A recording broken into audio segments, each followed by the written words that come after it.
kikatili yanayoendelea. Ndugu zangu, nafahamu wazazi tuko bize sana kutafuta pesa. Ni wajibu wetu pia swala la malezi kulichukua kwa muda. Zamani ukatili ulikuwa unafanywa nje.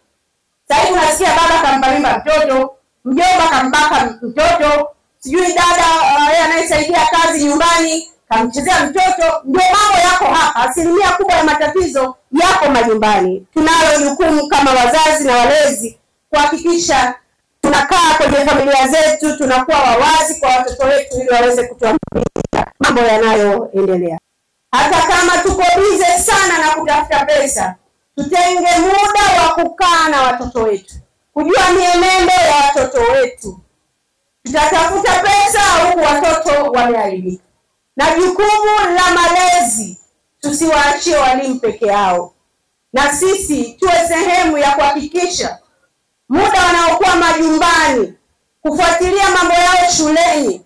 Fikeni mashuleni kujua taarifa za watoto. Kujua watoto wanafika shule ni muhimu sana. Ndugu zangu, malezi ni wote wawili. Baba, mama, lakini na jamii inayotuzunguka, lakini vile vile hata walimu, lakini tusiwaachie mzigo huo walimu peke yao. Tujitahidi ili tuweze lakini tupunguze ukali wa kupitiliza kwa watoto. Watoto tuwafanye wawe marafiki ili waweze kutuambia kwa uwazi changamoto zao na waweze kusaidiwa. Kuna familia nyingine baba akiingia ndani watoto wote wanakimbia. Wanakimbia kwenda kujifungia vyumbani.